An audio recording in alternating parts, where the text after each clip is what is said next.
कहानी है cycle repair करने वाले नौजवान की, जो जापान के एक बड़े गरीब खानदान में पैदा हुआ, एक छोटे से गांव में, जिसने छोटे से गैराज से एक कंपनी बनाई जो आज world's largest manufacturer of automobile and motor bikes की कंपनी बनी, जिस कंपनी के आज लाखों एम्प्लॉयज हैं, जिसकी आज के डेट में वर्थ $54.2 बिलियन है।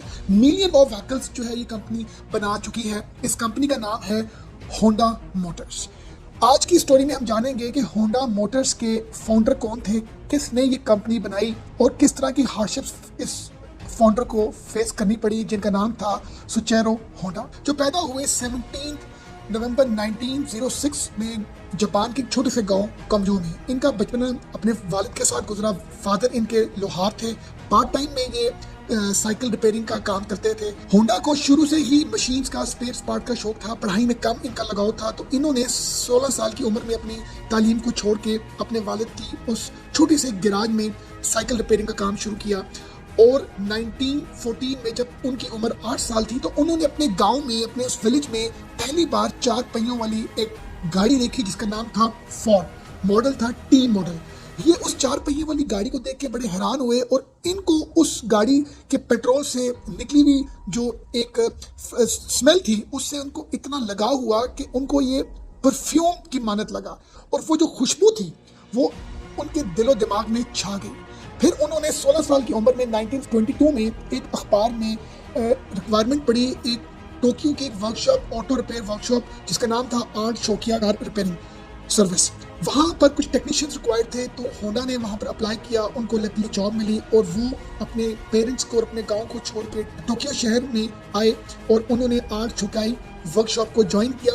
उम्र में वो सबसे कम थे उधर जितने भी वर्कर्स थे, तो जिसकी वजह से उनको उनकी मैनेजमेंट ने दूसरे कामों में जो है वो अपॉइंट किया, जहाँ पर उनका काम था क्लीनिंग करना, चाय सर्व करना और बेबी सिटिंग करवाना उस कंपनी के वर्कशॉप के ऑनर के बच्चे को। टाइम गुजरता रहा। होंडा बहुत डिसपॉइंट हुए कि जिस काम के लिए वो आए हैं वो काम उनको नहीं मिल पा रहा, रिपेयरिंग का, मैकेनिक का। तो टाइम गुजरने के साथ जो होंडा थे उन्होंने रिक्वेस्ट की आर्ट शुकाई के ऑनर को कि आप मुझे ऐसा काम दें जो रिपेयरिंग से रिलेटेड हो, मैकेनिक से रिलेटेड हो। तो लकीली उनको अपॉर्चुनिटी मिली एज ए मैकेनिक काम करने की। तो जहाँ पर उनका मेन काम था, जो इंपोर्टेड गाड़ियाँ आती थी उस टाइम पर, जापान की अपनी उतनी मैन्युफैक्चरिंग नहीं थी, तो इंपोर्टेड गाड़ियों की वो रिपेयरिंग करते थे, उनके पिस्टन्स, उनके रिंग। इस तरह उन्होंने टाइम देते हुए, महारत हासिल करते हुए 21 साल की उम्र में उन्होंने आर्ट शुकाई वर्कशॉप में एक अच्छा नाम बनाया। और 1928 में इस कंपनी के ऑनर ने एक और वर्कशॉप बनाई एक दूसरे शहर में, जहां पर होंडा को ये अपॉर्चुनिटी मिली कि वो एज ए सुपरवाइजर वहां पर काम करे। और उस टाइम पर सिर्फ 1% जो था वो होंडा के साथ अटैच हुआ उस वर्कशॉप में, और विद इन 2 years उस वर्कशॉप के, उस नई वर्कशॉप के 30 नंबर ऑफ एम्प्लॉयज बन गए। और ये बात है 1936 की, कि जब सुचेरो होंडा एक रेसर भी थे, गुड मैकेनिक भी थे और इंजीनियरिंग को भी वो समझते थे, तो उनको रेसिंग से बहुत लगाव था। एक बार उनका एक रोड एक्सीडेंट हुआ जिसमें उनकी जो शोल्डर था डिस्लोकेट हुआ, फ्रैक्चर हुआ। तो उस टाइम पर वो गाड़ियों की रिपेयरिंग नहीं कर सक रहे थे ड्यू टू तो उनकी फिटनेस उनको अलाउ नहीं करती थी। तो उन्होंने रिक्वेस्ट की आर्ट शुकाई वर्कशॉप के ऑनर को कि हम कोई दूसरा यूनिट बनाते हैं जहाँ पर हम स्पेयर पार्ट्स डिज़ाइन करें, जहाँ पर हम रिंग पिस्टन बनाएं। मगर ये प्रपोजल उनकी आर्ट शुकाई मैनेजमेंट को एक्सेप्टेबल नहीं थी, क्योंकि उस टाइम पर वो वर्कशॉप अच्छे प्रॉफिट बना रही थी, तो शेयर होल्डर्स का फर्दर कोई दूसरी एक्सपेंशन करने में कोई दिल नहीं था।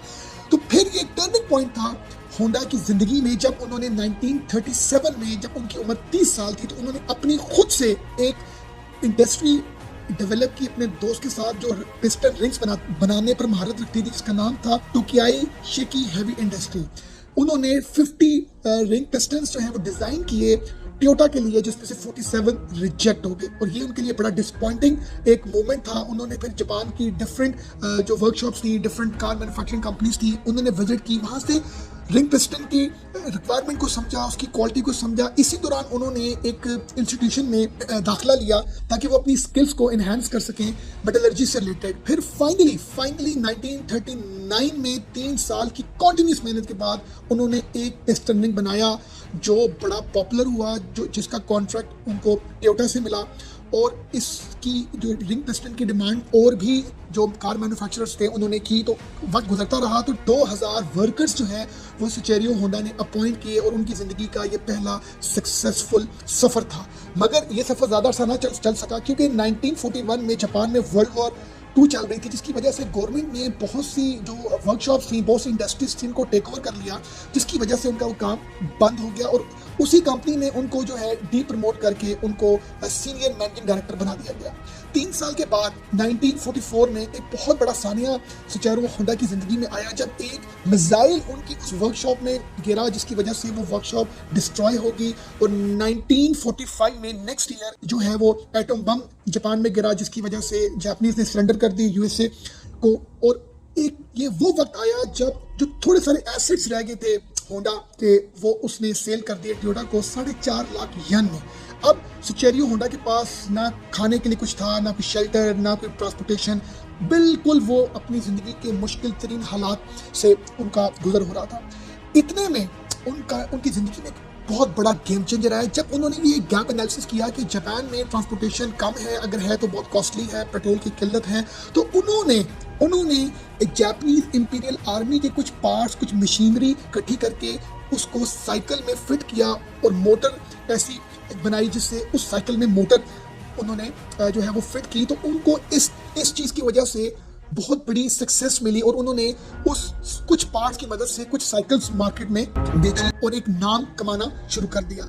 इतने में उनको ऑर्डर्स इतने ज़्यादा आए, मगर वो पार्ट्स जापानीज इंपीरियल आर्मी के कम होने की वजह से उन्होंने कस्टम मेड खुद से ऐसी पार्ट्स, ऐसी मशीन और ऐसे इंजन बनाए जो उन्होंने साइकिल में फिट किए। और ये जापान की हिस्ट्री में फर्स्ट टाइम था कि उसकी साइकिल में मोटर फिक्स होने से एक मोटरसाइकिल का कॉन्सेप्ट उन्होंने इंट्रोड्यूस किया। मगर फंड्स कम होने की वजह से उन्होंने 18,000 शॉपकीपर्स को खत लिखा कि जिसने ऐसी मोटरसाइकिल बनानी है जो कम कंजम्पशन करे पेट्रोल की और बड़ी इकोनॉमिकल हो, तो वो हमसे रब्ता करे। तो उनको 3,000 शॉपकीपर्स से जो है ऑर्डर्स मिले और ये उनकी ज़िंदगी में एक बहुत बड़ा वेंचर बना।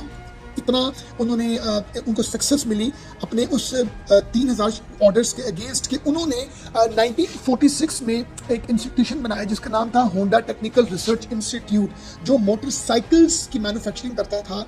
और फिर उन्होंने 1948 में उसको कन्वर्ट कर दिया होंडा मोटर्स को, जिसको हम आज जानते हैं। होंडा मोटर्स की स्पेशलाइजेशन मोटर बाइक्स की मैन्युफैक्चरिंग में थी, तो उन्होंने 1958 में एक मॉडल लॉन्च किया जिसका नाम था होंडा सुपर क्लब। ये इतना पॉपुलर हुआ और इसकी जो सेल थी वो लोकली से ग्लोबली हुई और 1960s में ये वर्ल्ड की बिगेस्ट कंपनी बन गई मोटर बाइक मैन्युफैक्चरिंग की, होंडा मोटर्स। और इसी तरह उन्होंने विद इन 10 ईयर्स जो है 1960 से 1970s तक 1 करोड़ यूनिट सेल किए होंडा सुपर क्लब के, जो बहुत बड़ा नाम रखता था लोकली और ग्लोबली। जिंदगी का ये सफ़र चलता रहा। 62 ईयर्स की एज में सुचेरियो होंडा ने जो है वो ये प्लान किया कि वो कोई कार, कोई ट्रक भी बनाएं, मगर उनको बहुत टफ और हार्ड कंपटीशन का सामना था, क्योंकि जापानीज मार्केट में ऑलरेडी निसान और टोयोटा जैसी कंपनीज छाई हुई थी, लोकली भी और ग्लोबली भी। मगर फाइनली उन्होंने एक ट्रक बनाया जिसका मॉडल था T360। ये पिकअप ट्रक था, बट ये बहुत बुरे तरीके से फ्लॉप हो गया। फिर उन्होंने एक स्पोर्ट्स कार लॉन्च की S500 मॉडल के नाम से, जिसके सिर्फ 1300 यूनिट्स सेल आउट हुए और ये भी इनका कोई जो वेंचर था वो उतना सक्सेसफुल ना हो सका। टाइम गुजरने के साथ होंडा ने अपने डिज़ाइंस को बेहतर किया, अपनी टेक्नोलॉजी को बेहतर किया, अपने रिंग पिस्टन की जो एक टेक्नोलॉजी को मज़ीद इन्हेंस किया, इम्प्रूव किया। तो फाइनली एक बहुत बड़ी सक्सेस सुचेरियो होंडा को मिली। वो कब 1972 में जब उन्होंने होंडा सिविक लॉन्च की और ये जो होंडा सिविक मॉडल था ये दुनिया में छा गया। और 1980s में होंडा मोटर्स जापान की 3rd लार्जेस्ट कंपनी बनी ऑटोमोबाइल की, और 10 सालों में वो कंपनी वर्ल्ड की 3rd लार्जेस्ट कंपनी बनी। और इसी तरह सुचेरियो होंडा ने रिटायरमेंट का ऐलान किया 1973 में, और फिर वो उनकी वफात हुई 1991 में एट द एज ऑफ 84। वो एक बड़े ही विजनरी इंजीनियर एंटरप्रेन्योर थे। और हमें आज की स्टोरी से क्या लेसन मिलता है? Never giving up on dreams. Soichiro Honda ने अपने ख्वाब को पूरा करने के लिए कभी हार नहीं मानी। उन्होंने चैलेंजेस फेस किए, उन्होंने हार्डशिप फेस की, उन्होंने तरह तरह की ऐसी प्रॉब्लम्स फेस की जहां से उनको दोबारा से जो है अपना सफ़र ज़िंदगी का शुरू करना पड़ेगा। हमारे लिए बहुत बड़ी एक लर्निंग है। सेकेंड, उन्होंने बहुत से फेलियर्स का सामना किया, फिर उन्होंने एक स्टार्टअप लिया, फिर उन्होंने फेलियर का सामना किया, फिर स्टार्टअप लिया। तो उन्होंने कभी हार नहीं मानी और फिर उन्होंने एक इम्प्रूवमेंट के ऊपर, क्वालिटी के हवाले से, सर्विसेज के हवाले से, प्रोडक्ट के हवाले से हमेशा काम किया, जो हमारे लिए भी एक बहुत बड़ा लेसन है कि हम जिंदगी में जो भी कुछ कर रहे होते हैं हमें उसकी क्वालिटी, उसके एक बेटरमेंट के लिए फर्दर हमें काम करना चाहिए।